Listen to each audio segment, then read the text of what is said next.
Isaías Goldman, el especialista en aire acondicionado y calefacción. Todas las marcas, todos los productos y sus repuestos con la mejor financiación.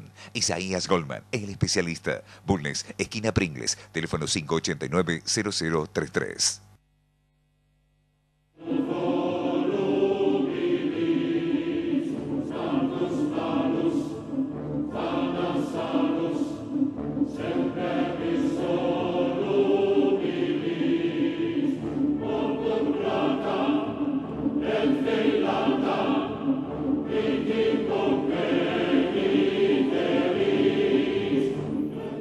Bienvenidos a Palabra de Honor, nuestro programa de Canal C, martes 23 horas. Hablamos de política, economía, historia, temas de actualidad. Cada 5 programas hemos planeado con Prudencio que íbamos a tener una charla de él sobre la ciudad de Córdoba, ya hemos tenido 3. Pero yo le he pedido hoy hablar de Belgrano, una óptica diferente de Belgrano de la óptica que estamos acostumbrados, porque ha dado una conferencia hace muy pocos días en el Salón Regino Mathers de la legislatura, y hay algunos temas que yo quiero que repita hoy. Hola Prudencio, bienvenido a tu programa. Hola Eduardo, es un esfuerzo bastante grande reducir a unos pocos minutos una conferencia que duraba 40 o 45. No, va a ser un tema de la conferencia. Comprendo. Primer tema, quiero empezar por Belgrano. ¿Dónde se educó? Belgrano se educa en el Colegio San Carlos y después en la Universidad de Salamanca. Efectivamente, sí, es enviado de España. Su padre era italiano, va a decir hoy llamaríamos italiano, en esa época Italia como nación no existía, ¿no? Pero cuando él se va a estudiar allá, tiene que interrumpir sus estudios y venirse porque hubo un problema familiar muy serio. Su padre fue procesado por una situación de corrupción que hubo en ¿Ya había corrupción en aquella época? Ya había corrupción en aquella época. En el consulado, en Buenos Aires, que era la capital del virreinato, había un consulado. El consulado no es lo que conocemos ahora, que es la representación de un país en otro para atender a los súbditos, a los ciudadanos de ese país, sino que era una especie de juzgado de comercio. El padre era miembro del consulado y bueno, tuvo un proceso por corrupción junto con otros y eso generó una crisis económica en la familia Belgrano que lo obligó a Manuel a tener que volver a la Argentina. Bien, este estudio que hace, que completa en Salamanca, que es estudio de leyes pero también de economía, por alguna razón el Papa Pío VI lo autoriza a leer los libros prohibidos que están en el Índex.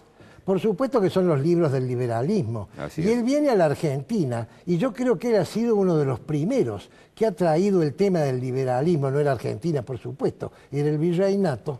Y yo quiero que me expliques un poco cómo se transmite el concepto del liberalismo a las gentes importantes de Buenos Aires, que es el origen de la Revolución de Mayo. Sí, hasta cierto punto. No, en la Revolución de Mayo había obviamente posiciones políticas muy distintas desde el punto de vista económico incluso, pero las ideas no se llamaban liberales, eran las ideas, digamos, republicanas, las que fueron el germen del movimiento republicano en toda América y en el mundo en general. Tenían en Salamanca una de sus fuentes fundamentales. Vos sabés que en Salamanca la escuela, curiosamente, la escuela eclesiástica, la escuela escolástica de Salamanca, fue pionero en eso. Ya en el siglo XVI, el padre Suárez fue el que elaboró la teoría de la soberanía, de la autoridad que viene de Dios al pueblo, ¿no es cierto? Lo que él llamaba el Pactum Subjectionis, que lo tradujo en su libro que escribió para contraponerse al absolutismo del rey de Inglaterra. También la Escuela de Salamanca fue la que desarrolló la teoría del valor. ¿Esa escuela era laica? ¿Era religiosa? No, era laica, pero obviamente España era un país católico y en ese momento la Iglesia tenía fuerte influencia porque era también uno de los ámbitos donde se desarrollaban digamos, las actividades intelectuales, ¿no? Un ámbito cultural importante. La teoría, por ejemplo, la teoría subjetiva del valor, que en el siglo XVI también, que los precios no están dados, como dice el marxismo, como dijo después el marxismo, por el trabajo que se pone en la elaboración de un producto, sino por la demanda, por lo que la gente está dispuesta a pagar por ellos. Así que no es la Escuela de Austria la que elabora esa teoría. No, la Escuela de Austria la desarrolla ya en el ámbito de un liberalismo mucho más evolucionado. Bueno, pero me interesa Belgrano que viene acá y estas reuniones pseudo secretas o por lo menos discretas que hablaban de estos temas republicanos, la jabonería de Vieites, Mariquita Sánchez y varios de ellos. Yo no sé de qué hablarían, lo que pasa es que estaban urdiendo un plan, el plan de dominación del virreinato de Buenos Aires. Buenos Aires tenía un plan de dominación del virreinato que aprovecharon la prisión de Fernando VII para, en nombre de él, aplicando la doctrina del padre Suárez, decir, bueno, el rey está preso en manos de Napoleón, la soberanía, la autoridad revierte al pueblo y el pueblo la deposita en otro, mientras el monarca no esté, hasta tanto se restituya a nuestro amado monarca que no se les caía de la boca. ¿Y en dónde, quién es el que recibe esa soberanía, esa autoridad? Pues el Cabildo de Buenos Aires, una junta nombrada por la Municipalidad de Buenos Aires, es decir, desconociendo a todo el resto del virreinato que había un montón de ciudades cuyos cabildos tenían el mismo valor que el Cabildo de Buenos Aires. Bueno, y eso genera dos posiciones en la primera junta. Unos quieren incorporar a los miembros de las provincias Saavedra, que fundamentalmente, llegan, sí. Y otros no. Sí. ¿Belgrano de qué lado estaba? No está definido. Belgrano no participó de ese enfrentamiento entre Saavedra y Moreno. Bueno, me arruinás la entrevista, Prudencio. Lo lamento, te la arruinamos Belgrano. No, Belgrano estuvo en otra posición. Belgrano era profundamente monárquico, él quería una monarquía. Y había en la Junta algunos... Pero ¿cómo monárquico uno de nuestros próceres? Sí, bueno, no uno, pero prácticamente todos de esa época. Porque en esa época no había ninguna república, salvo los Estados Unidos de América, que no se sabía, porque era reciente, qué resultado iba a tener.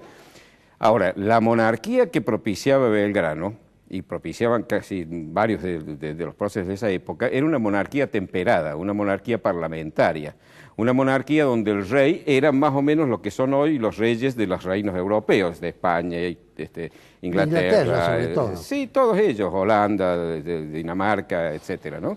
Bélgica.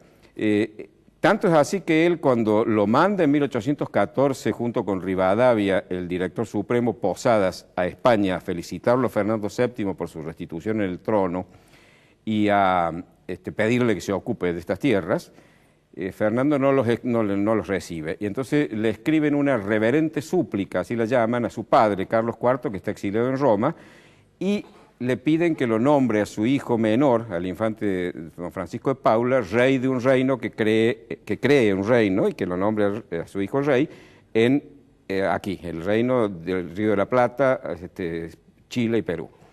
Y le manda Belgrano una constitución, un proyecto de constitución que él había escrito para el Reino Unido del Río de la Plata, Chile y Perú. ¿Se conserva ese proyecto? No. No se conserva, qué lástima. No, se conserva en parte, no se conserva completo, pero se conoce.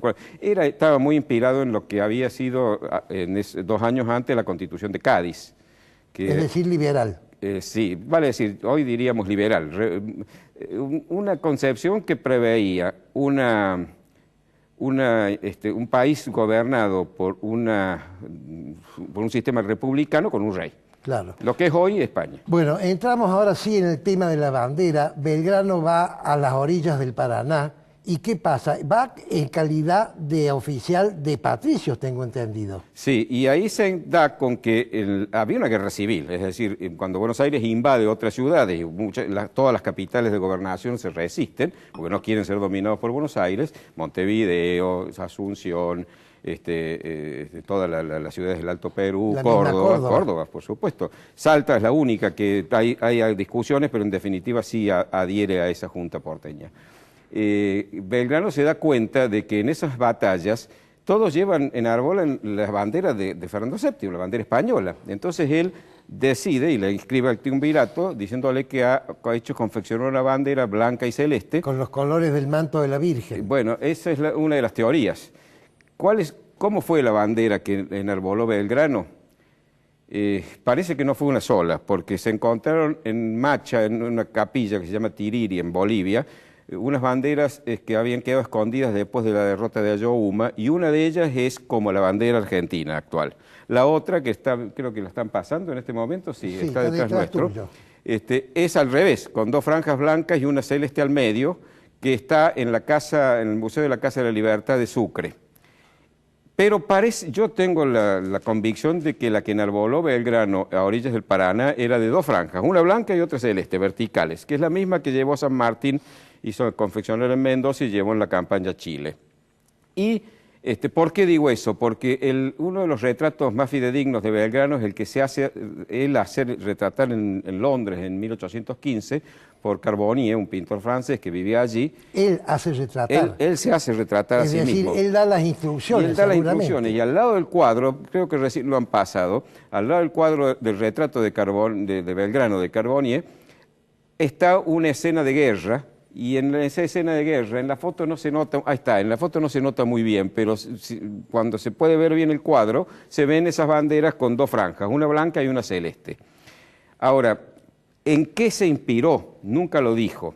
Hay una teoría que es en el cielo, en las nubes, en el cielo, otra en el manto de la Inmaculada Concepción, que suele ser representada casi siempre con celeste y blanco, y yo estoy convencido de que fue en los colores de los Borbones. Recién veíamos también una imagen que parece la banda presidencial argentina. La de Fernando VII, el rey que vos admirás tanto. No, de Carlos III. Ah. Es la orden, la bandera, digamos, la banda el rosetón de la orden de Carlos III.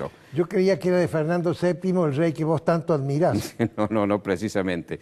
El rey Felón, como le llaman los españoles, porque fue realmente el peor rey que hemos tenido. Me quedan 2 minutos, Prudencio. Sí. Habla 2 palabras de la batalla de Salta y Tucumán que fijan el límite norte de la República Argentina. Me interesa mucho. Sí, el límite norte demoró mucho más en fijarse. Güemes tuvo mucho que ver con ello. Pero esa era una guerra civil. No eran realistas contra patriotas, que eso es un invento, porque todos llevaban en el estandarte de Fernando VII, invocaban su nombre. Eran mucho más criollos los ejércitos de Alto Perú que los ejércitos porteños. Tristán y Goyeneche tenían 5 o 6 generaciones en América. Belgrano era el primero nacido en América de su familia. De manera que esto no es cierto, eran guerras civiles. Eran tan realistas unos como otros. Todos invocaban el nombre de Fernando VII. Y Belgrano lo sabía, y por eso después de la batalla de Salta, escribe y dice: me duele que en Buenos Aires estén celebrando la muerte de americanos.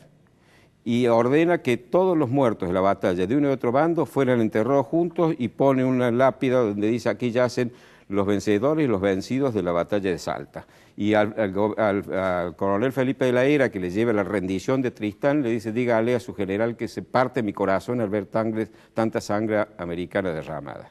E inclusive él deja que los prisioneros, haciendo un compromiso de que no van a participar más, se puedan ir. Bueno, Prudencio, no tengo más tiempo. Este reloj que me da Fede, por supuesto que se acaba la batería. Te agradezco muchísimo, y ya entonces en tu próxima visita al programa vamos a seguir hablando de los temas de la ciudad de Córdoba. Vamos a saltar 200 años entonces. Sí, señor.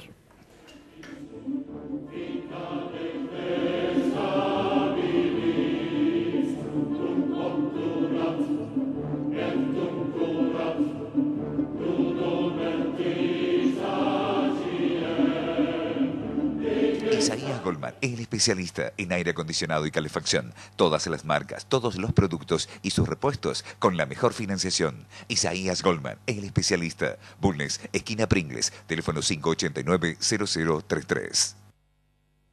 Centro Tomografía Computada Córdoba Sociedad Anónima. Instituto Ulton, líder en diagnóstico por imágenes. Primer instituto de cirugía ambulatoria mínimamente invasiva del interior del país. Avenida Vélez Arfiel 562, Córdoba, Argentina. Teléfono 0351 426 7700.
Segundo bloque.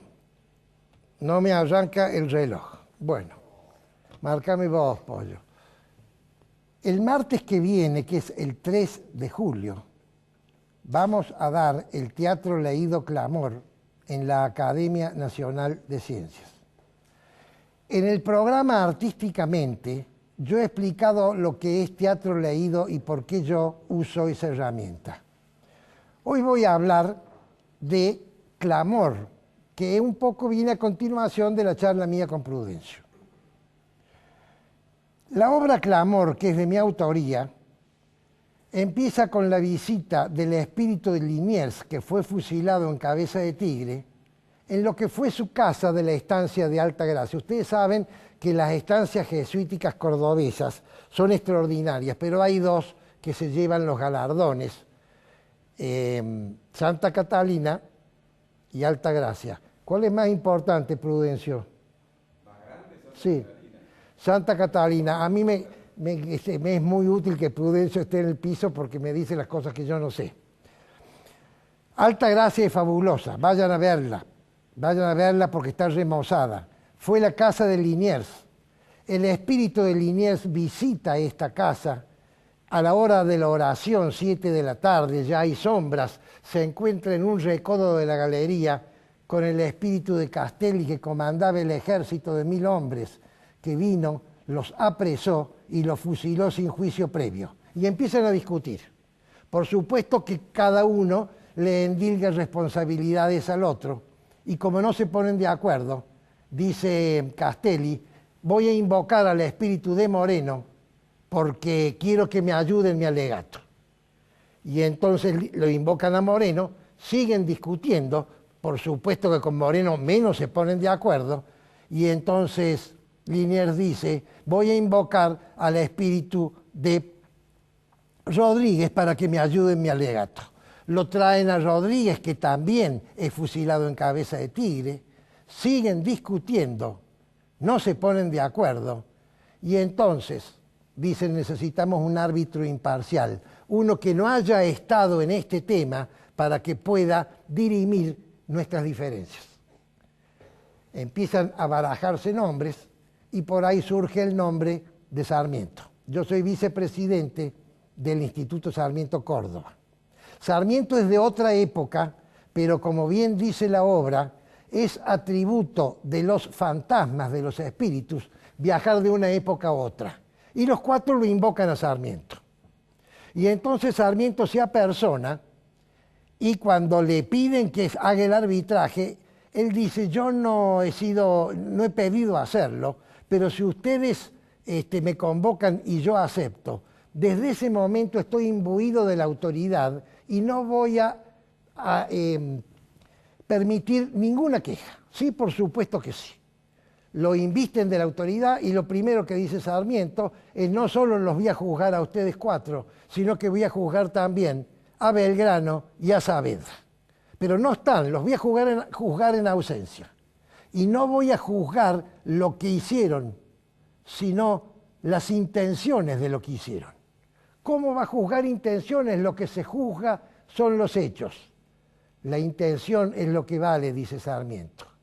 Y entonces, en este juicio que vamos a presentar en clamor, el primer imputado, que es Saavedra, y el segundo imputado, que es Belgrano, es imputado por Sarmiento, por un tema que a mí me preocupó desde que estudié yo la primera junta cuando era chico. Y nadie me lo ha podido responder, ni siquiera Prudencio, aquí presente en la sala, y ni siquiera una descendiente de Saavedra que nos dio una conferencia hace 4 años, y yo le hice esta pregunta y me dijo: no sé. La pregunta es la siguiente: ¿por qué Saavedra y por qué Belgrano, que formaban parte de la primera junta y eran 2 personas sensatas, porque había jacobinos muy valiosos, pero jacobinos, que llevaron una serie de decisiones a extremos que nos hicieron perder la mitad del virreinato del Río de la Plata, concretamente el Alto Perú, lo que hoy es Bolivia, Paraguay y Montevideo? ¿Por qué Saavedra y Belgrano, que ocupaban 2 cargos importantísimos en lo que se llama la planificación estratégica, dejaron sus cargos y se fueron a trabajar de generales, cuando había mucha gente que podía hacer conducción militar, pero muy poca gente que podía permanecer en la primera junta y llevarle a la junta una mesura que, como no hubo, se disolvió y apareció, como ustedes bien saben, el primer triunvirato. Este tema es lo que les plantea Sarmiento in ausentia a Saavedra y a Belgrano. Y después empieza a juzgar a cada uno. Quiero decirles que para Sarmiento lo he elegido a Carlos Airavedián. Va a leer el personaje de Sarmiento. Cuando yo lo invité, él me dijo: ¿usted me invitó por lo pelado, porque yo soy pelado? No, le digo, yo lo invité por el carácter que usted tiene, es idéntico a Sarmiento. El que hace de relator, que es la primera figura, que es la única figura no histórica, va a ser Fabiana Dalprá, y he elegido una mujer para darle un toque femenino a esta obra. El que hace de Liniers es Gregorio Hernández Maqueda, invitado a nuestro programa varias veces por año, así que ustedes ya lo conocen. El que hace de Castelli tenía que invitar a una persona con voz muy fuerte y temperamento aguerrido, entonces lo invité y él tuvo la gentileza de aceptarme, porque es una persona muy ocupada, a Orestes Lucero.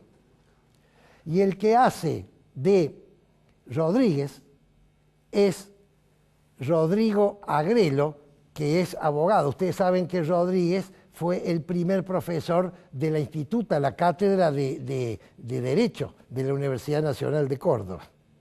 Y a pedido de él, porque yo lo invité, un día que lo encontré en el programa, Fabiana lo estaba por entrevistar, a Rodrigo de Loredo, que va a ser un futuro candidato a intendente de Córdoba, un hombre muy joven, pero muy valioso, y cuando lo invité, me dijo: me interesa muchísimo, te acepto con una condición. ¿Cuál es ella? Le digo. Quiero elegir personaje, lo elijo a Mariano Moreno. Concedido, vos vas a ser Mariano Moreno. Esta obra dura 35 minutos. Y después de la obra vamos a hacer una especie de debate con Prudencio Bustos Argañarás. Estaba invitado también Esteban Dómina, que es otro historiador muy interesante porque tiene una capacidad comunicacional fabulosa, pero lamentablemente no va a poder venir por razones de agenda. Así que vamos a hacer un interesante debate con Prudencio, que es una persona muy polémica en este tema, porque Prudencio, les recuerdo, es el autor del libro Luces y Sombras de Mayo, que es un análisis de la Revolución de Mayo y lo que ocurrió después, desde la óptica de Córdoba, o mejor dicho, del interior. A él no le gusta que yo use la palabra interior, desde las provincias, de manera tal que es una óptica muy particular. He explicado un poco lo que es la obra, porque explicando la obra se aprovecha más para los que vayan a participar. Me queda 1 minuto y medio. Este programa se graba el lunes, pero ustedes lo están escuchando el martes. El lunes hubo paro nacional, porque el país está en una situación económica complicada. Yo quiero decirles, mis queridos amigos, que si el país está en una situación económicamente complicada y los políticos y los sindicalistas creen que se solucionan los problemas económicos no trabajando y la gente lo apoya, entonces realmente estamos en problemas muy serios, porque el país se soluciona, primero conversando, segundo dando propuestas, lo que tendrían que haber hecho los sindicalistas y los políticos. No estamos de acuerdo con esta conducción, proponemos esto, dando propuestas y después trabajando. Nos veremos, si Dios quiere, el próximo martes, primero en la obra de teatro Clamor en la Academia Nacional de Ciencias y después en nuestro programa Palabra de Honor.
Isaías Goldman, el especialista en aire acondicionado y calefacción. Todas las marcas, todos los productos y sus repuestos con la mejor financiación. Isaías Goldman, el especialista. Bulnes, esquina Pringles, teléfono 589-0033.